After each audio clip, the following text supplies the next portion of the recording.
அனைவருக்கும் வணக்கம். ஓம் ஸ்ரீ பாலாய நமக. ஸ்ரீ பாலா சதகம் 29வது பாடல்.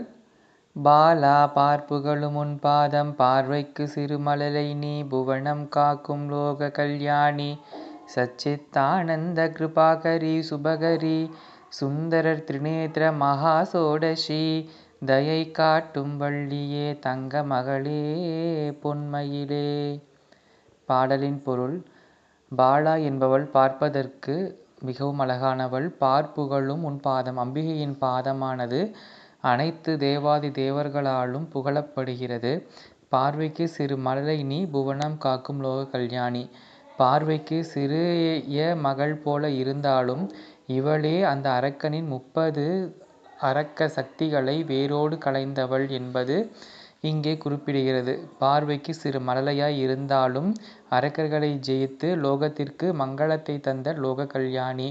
சச்சித் ஆனந்த கிருபாகரி சுபகரி சுந்தர திரிநேத்திர மகாசோடசி. சச்சித் ஆனந்தம் என சொல்லக்கூடிய சித்தர்கள் நிலையை கிருபையாகவே தந்துவிடுகிற ஸ்ரீ பாலாம்பா. இவளை வழிபாடு செய்தாலோ அல்லது இவளை நினைத்தாலோ அங்கு சுபமானது நடந்துவிடுகிறது.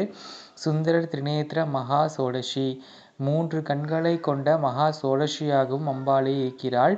தயை காட்டும் வள்ளியே தங்கமகளே பொன்மயிலே. தயை காட்டும் வள்ளி, அதாவது வள்ளனின் பெண்பால் வள்ளியாகும்.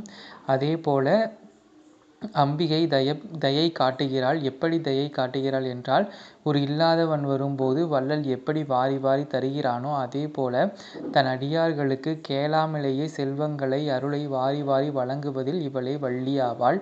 தங்க மகளே பொன்மயிலே. அப்பேற்பட்ட பாலா தங்க மகள் போல அழகாகவும் பொன்மயில் போலவும் மிகவும் அழகாக இருக்கிறாள் என்பது பாடல். அப்பேற்பட்ட அம்பிகையை தினமும் தொழுவோம், மோட்சம் அடைவோம். நன்றி, வணக்கம். ஓம் சக்தி.